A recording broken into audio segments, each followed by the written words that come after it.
Bom dia, mais Mamãe com Cristo iniciando. Hoje vamos ler a mensagem Na Propaganda. Foi publicado no Caminho, Verdade e Vida, editora FEB, capítulo 19, referente ao Evangelho de Lucas, capítulo 17, versículo 23. Vamos para aqui no Evangelho, que eu gosto da tradução do meu Evangelho aqui, porque não gosto muito daquela ali, 17, versículo 23. Vamos lá. E dir-vos-ão, ei-lo aqui ou ei-lo ali, não vedes nem os sinais. Então, isso aí.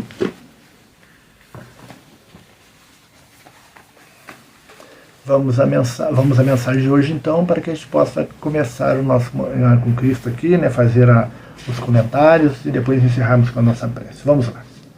Na propaganda.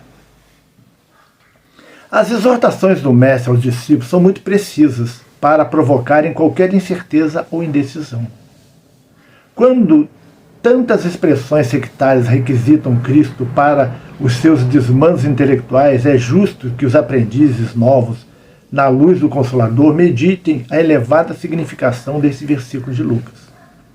Na propaganda genuinamente cristã, não basta dizer onde está o Senhor. Indispensável é mostrá-lo na própria exemplificação.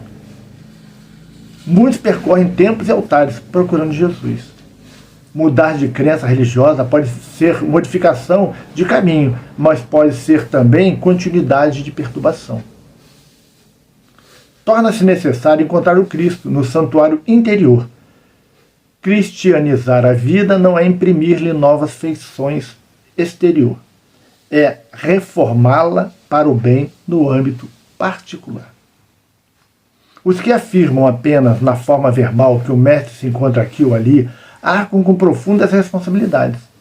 A preocupação de proselitismo é sempre perigosa para os que se seduzem com as belezas sonoras da palavra sem exemplos edificantes. O discípulo sincero sabe que dizer é fácil, mas que é difícil revelar os propósitos do Senhor na existência própria.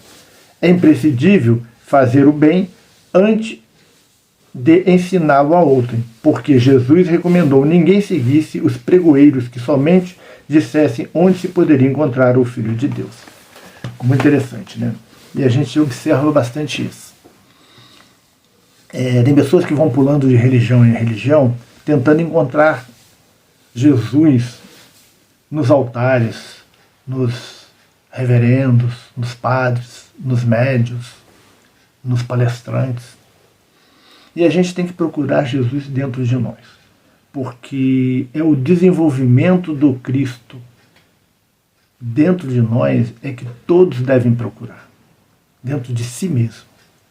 E outra coisa, a gente tem que ter muito cuidado com aquelas pessoas que são muito boas de oratória, que falam muito bem, que sabem se colocar, que sabem falar, mas que pouco exemplificam. São pessoas que simplesmente falam.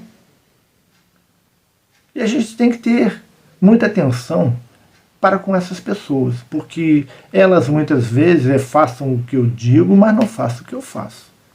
Elas vivem totalmente descompromissadas com as leis divinas, mas pregam para que os outros sigam as leis conforme eles orientam. Falar de caridade e não viver a caridade é um engodo. Falar do perdão e guardar mágoas no coração sem perdoar ninguém é equívoco. Falar da não violência sendo agressivo em diversas situações é não compreender a lei de Deus. Nós precisamos alinhar a nossa maneira de pensar, falar e agir. Se eu quero realmente ser um seguidor de Jesus, eu preciso alinhar o meu pensamento ao Evangelho de Jesus, a minha fala ao Evangelho de Jesus e as minhas atitudes ao Evangelho de Jesus. Não adianta eu pensar, falar, se eu não agir em conformidade. Do que me adianta pensar e falar o contrário. Ou que me adianta pensar, falar e agir de forma contrária. Nós temos que ter isso em mente, que todo aquele que assume a responsabilidade de liderar comunidades religiosas, ele precisa trabalhar com muito afinco a sua reforma íntima. Ele precisa lutar com todas as forças que tiver ao seu alcance para vivenciar o Evangelho de Jesus. Porque senão será um pregoeiro, como diz aqui, vazio. Não estará levando realmente a transformação às pessoas. Do que me adianta subir num púlpito, fazer uma lindíssima palestra e depois as pessoas descobrirem, porque a vida hoje ela é muito fácil se descobrir quem as pessoas são, principalmente pelas redes sociais, por tudo, que eu sou uma pessoa que não vivo nada daquilo que eu prego. Que eu sou egoísta, que eu sou vaidoso, que eu sou rancoroso, que eu me vingo das pessoas. Do que me vale isso? Do que adianta eu falar do amor se eu não vivo o amor? Do que me adianta falar do perdão se eu não perdoo ninguém? Do que adianta falar da mansidão se eu sou ríspido? Do que me adianta falar da paz se eu não conseguir pacificar nem meu coração? Eu preciso trabalhar para que as verdades que eu falo sejam as verdades que eu vivo. E ninguém vive uma verdade apenas através do verbo. Nós precisamos viver a verdade através dos atos, de tudo aquilo que nós fazemos no nosso dia a dia. Se entendermos realmente isso, o reino de Deus vai ser mais fácil para nós.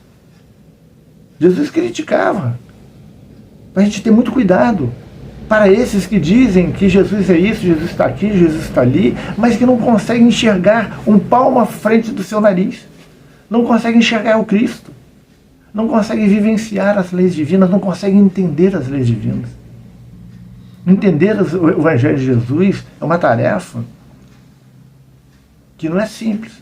Precisa de dedicação, precisa de buscar entendimento, a gente precisa participar muitas vezes de grupo de estudo, de também ser autodidata, de estudar, tirar as dúvidas com os outros.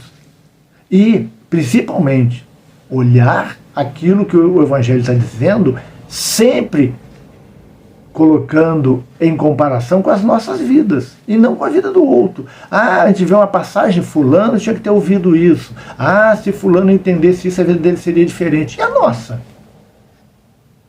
E a nossa vida? Ela é diferente? A gente conseguiu entender?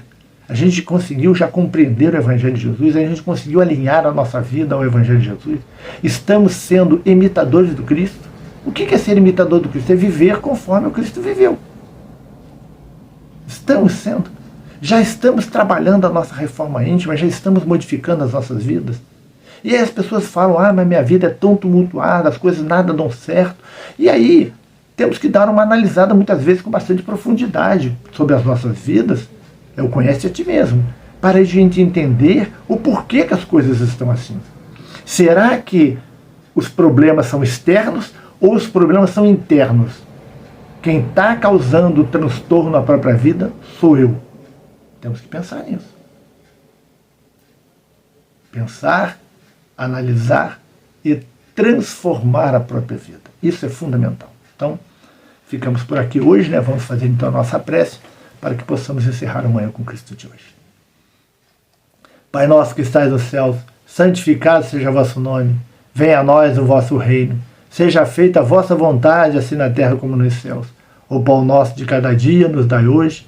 Perdoai as nossas ofensas, assim como nós perdoamos a quem nos tem ofendido. Não nos deixeis cair em tentação, mas livrai-nos do mal. Amém. Então, querido amigo, querida amiga, agradeço a presença de todos. Mais uma reflexão, né? Nossa reflexão matinal, o nosso culto do Evangelho matinal. Todos os dias, 7 horas da manhã, vai ao ar Amanhã com Cristo. E se você ainda não conhece o nosso trabalho, se inscreva aqui, assine o sininho e faça parte da nossa família. Que Jesus possa estar conosco, hoje e sempre. Até amanhã, se Deus quiser.